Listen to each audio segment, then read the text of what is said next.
আসসালামু আলাইকুম। মধ্যপ্রাচ্যে আবারও উত্তেজনা চরমে পৌঁছেছে। ইসরায়েল ও ইরানের মধ্যে সরাসরি যুদ্ধ শুরু হয়েছে এবং পুরো বিশ্ব এই সংঘাতের দিকে নজর রাখছে।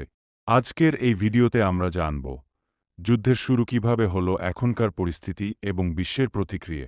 ভবিষ্যতে কি হতে পারে। ইসরায়েল এবং ইরানের মধ্যে উত্তেজনা বহু বছর ধরেই চলছিল। ইসরায়েল অভিযোগ করে যে ইরান বিভিন্ন গোষ্ঠীকে সমর্থন দিয়ে তাদের নিরাপত্তাকে হুমকি দিচ্ছে। ইরান ইসরায়েলের ওপর ড্রোন এবং ক্ষেপণাস্ত্র হামলা চালানোর পরিকল্পনা করছে বলে দাবি। যুদ্ধের প্রথম দিনগুলোতে ইসরায়েল ইরানের কিছু গুরুত্বপূর্ণ সামরিক স্থাপনা লক্ষ্য করে বিমান হামলা চালায়। তেহরান, ইরান ও অন্যান্য শহরে বিস্তীর্ণ আগুন দেখা যায়। ইরান পাল্টা আক্রমণ চালায়, মিসাইল ও ড্রোন ব্যবহার করে। এই প্রথম সংঘাতের দিনে বহু মানুষ আহত এবং নিহত হয়। এটি শুধু দুটি দেশের মধ্যে সীমাবদ্ধ থাকেনি, কারণ লেবানন ও গাজার মতো অঞ্চলও এতে যুক্ত হয়ে যায়। যুদ্ধের দ্বিতীয় সপ্তাহে পরিস্থিতি আরও জটিল হয়ে গেছে। লেবাননের হিজবুল্লাহ ও ইরানের মিত্ররা রকেট ছুটছে, ইসরায়েল পাল্টা বিমান হামলা চালাচ্ছে। গাজা অঞ্চলে ইসরায়েল ও হামাসের মধ্যে সংঘাত চলছেই। সাধারণ মানুষ নিরাপত্তাহীনতার মধ্যে জীবন যাপন করছে। অনেক শহরে জরুরি অবস্থা ঘোষণা করা হয়েছে। স্কুল, হাসপাতাল এবং ব্যবসা প্রতিষ্ঠান প্রায় সবই প্রভাবিত হয়েছে।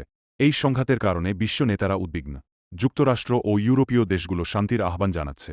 জাতিসংঘ যুদ্ধ বন্ধ করার জন্য আলোচনা শুরু করার কথা বলছে। বিশেষজ্ঞরা বলছেন, এই যুদ্ধ যদি দীর্ঘস্থায়ী হয় তাহলে পুরো মধ্যপ্রাচ্য অঞ্চলে অস্থিতিশীলতা বাড়বে। অর্থনীতি, তেল সরবরাহ এবং আন্তর্জাতিক বাজারও এর প্রভাব পাবে। বিশেষজ্ঞরা বিভিন্ন দিক থেকে বিশ্লেষণ করছেন। যুদ্ধ কতদিন চলবে তা এখনও অজানা। ইসরায়েল ও ইরানের মধ্যে সরাসরি শান্তি চুক্তি সম্ভব হলেও লেবানন ও গাজার মতো স্থানীয় ফ্রন্টগুলোর কারণে এটি জটিল। যদি আন্তর্জাতিক সম্প্রদায় আরও সক্রিয় হয়, হয়তো সংঘাত কমানো সম্ভব। বর্তমানে মধ্যপ্রাচ্যের পরিস্থিতি খুবই অস্থিতিশীল। ইসরায়েল, ইরান, লেবানন এবং গাজা সব জায়গায় সংঘাত চলছে। সাধারণ মানুষদের জন্য জীবন কঠিন। বিশ্ব এখন উত্তেজনার দিকে তাকিয়ে আছে।